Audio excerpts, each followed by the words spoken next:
할렐루야. 오늘 함께 묵상할 말씀은 요한복음 1장 6절부터 8절까지 말씀입니다. 우리 다 같이 함께 말씀을 보시겠습니다.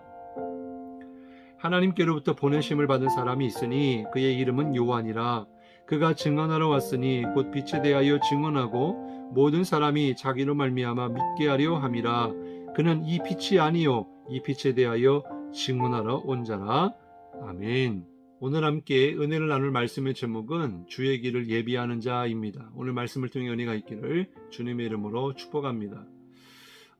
우리가 아파트를 살 때든지 분양받을 때 먼저 모델하우스를 갑니다.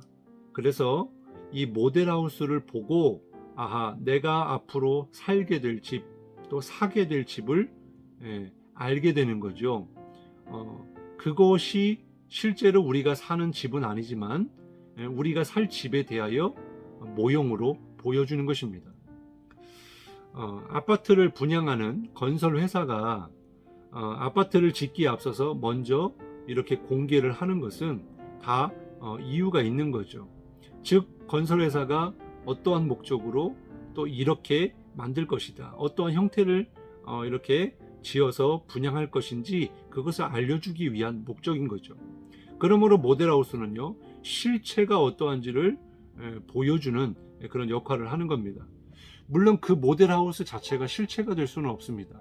모델하우스의 역할은 어디까지나 아파트를 분양할 때까지예요.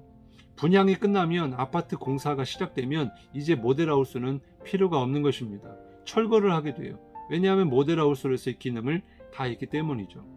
그러나 어쨌든 모델하우스의 기능은 실체를 증거하는 역할이다. 이와 마찬가지로 예수님이 오시기 전에 예수님을 증거하는 사람이 있었는데 바로 그 사람이 세례 요한이다 라고 하는 거예요. 복음서 기자들은요, 세례 요한을 광야에서 여호와의 길을 예비하라 라고 하는 이사야 40장 3절의 말씀을 근거로 하여 이 이사야의 예언의 말씀이 바로 세례 요한을 두고 하신 하나님의 예언의 말씀이다 라고 하는 거예요. 세례 요한에 대해서 마가복음에서는 하나님의 오심의 길을 예비하는 광야의 소리로서, 누가복음에서는 엘리야의 정신과 능력을 가지고 여호와의 길을 예비하는 자로 소개를 하고 있어요. 누가복음 1장 17절입니다. 그가 또 엘리야의 신령과 능력으로 주 앞에 먼저 와서 아버지의 마음을 자식에게 거스리는 자를 의인의 슬기에 들어오게 하고 주를 위하여 세운 백성을 준비하리라. 세례 요한은 제사장 사가랴의 아들로 태어났습니다. 사가랴의 아내는 늙도록 아이를 가지지 못했거든요. 두 사람은 하나님 앞에서 온전한 삶을 살았습니다. 누가복음 1장 6절에 보면 이 두 사람이 하나님 앞에 의인이니 주의 모든 계명과 규례대로 흠이 없이 행하더라 이렇게 말씀하고 있어요. 사가랴가 하나님 앞에 제사장의 규례대로 분향하는 가운데 하나님의 천사가 나타나서 요한이 태어날 것이다 라고 알려주었습니다. 세례자 요한은요, 제사장 가문에서 태어났지만 광야로 나가 하나님의 말씀을 받고요, 회개의 세례를 선포했습니다. 그의 백성들을 불러서 그들의 마음과 그의 생각 가운데 새 방향을 주고 다가올 심판을 예비하는 그러한 삶을 살라고 촉구했어요. 그는 회개하는 사람들에게 하나님으로부터 죄의 용서를 받은 표시로 요단강에서 세례를 베풀었습니다. 그는 광야의 빈들에서 살았고요. 그리고 메뚜기와 또 들의 꿀을 먹고 당시 광야의 유목민들처럼 낙타의 가죽옷을 입고 살았어요. 세례 요한은 온 세상을 향하여 이렇게 설교를 했습니다. 회개하라, 천국이 가까이 왔느니라. 그는 모든 사람들을 향하여 회개의 설교를 함으로써 장차 올 하나님의 진노와 심판으로부터 피할 수 있는 길을 제시했던 거죠. 마태복음에는 세례 요한의 메시지를 듣고 많은 사람들이 회개하고 요단강에 와서 세례를 받았다라고 기록하고 있습니다. 그리고는 이들이 전에 가졌던 직업과 또 일상적인 신분에 다시 돌아가도록 했어요. 세례 요한의 사명은 바로 이것이었습니다. 나는 너희로 회개하게 하기 위하여 물로 세례를 베풀거니와 내 뒤에 오시는 이는 나보다 능력이 많으시니 나는 그의 신을 들기도 감당하지 못하겠노라. 그는 성령과 불로 너희에게 세례를 베푸실 것이요. 이렇게 세례 요한은요, 앞으로 오시는 메시아의 길을 예비하기 위하여 회개하라는 징표로서 물로 세례를 준 거예요. 그러나 자기 뒤에 오시는 분은 능력이 많으시고 성령과 불로 세례를 주실 분이다 라고 소개하고 있는 겁니다. 여기서 성령과 불이라는 것은 오순절 성령 강림 때 이루어질 그것을 말씀해 주는 거예요. 세례 요한은 앞으로 오시는 메시아, 그 예수님은 종말론적 심판자라고 하는 것을 밝히고 있는 겁니다. 마태복음 3장 12절에 보면 손에 키를 들고 자기의 타작마당을 정하게 하사 알곡은 모아 곡간에 들이고 쭉정이는 꺼지지 않는 불에 태우시리라 이렇게 말씀해요. 예수님은 나중에 공생의 사역을 하시면서 세례 요한이 옥에 갇힌 후에 그에 대하여 이렇게 평가하셨죠. 그는 선지자보다 나은 자이며 주의 길을 예비하는 자이며 여자가 낳은 자 중에 세례 요한보다 더 큰 이가 일어남이 없도다 이렇게 이야기하셨고 또 오리란 엘리야가 곧 이 사람이다 라고 예수님이 직접 말씀을 하셨어요.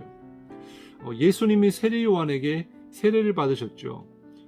예수님이 세례를 받으신 것은 본인이 바로 죄인된 우리를 대신하여 십자가에 죽기 위해 죄인과 동일시하는 그런 것을 말씀해 주고 있는 거예요. 그래서 예수님은 공생애를 시작하시기 전에 먼저 요단강에 가서 세례 요한에게 세례를 받으신 겁니다. 여기서 세례는요, 우리가 구원을 받는, 죄사함을 받고 구원을 받는 그런 세례가 아닙니다. 이것은 바로 죄의 전가를 의미하는 거예요. 구약 시대에 이렇게 제물을 들고 이렇게 예배하는 사람이 가서 자기가 자기 죄를 짐승에게 뒤집어 씌우기 위해서 이렇게 자기가 직접 안수를 하지 않습니까? 그런 것처럼 여기서 말하는 세례는 죄의 전가를 이야기하는 겁니다. 그래서 모든 인류의 죄를 예수님이 다 뒤집어 쓰신 거예요. 어쨌든 중요한 것은 이 세례 요한을 통해서 예수님이 세례를 받으셨다. 그리고 세례 요한은 바로 오실 메시아 그 예수님을 증거하는 사람이었다. 우리가 이 세례 요한을 통해서 깨닫게 되는 세 가지가 있습니다. 첫 번째는 세례 요한은 하나님의 부르심을 받은 소명자였다는 거예요.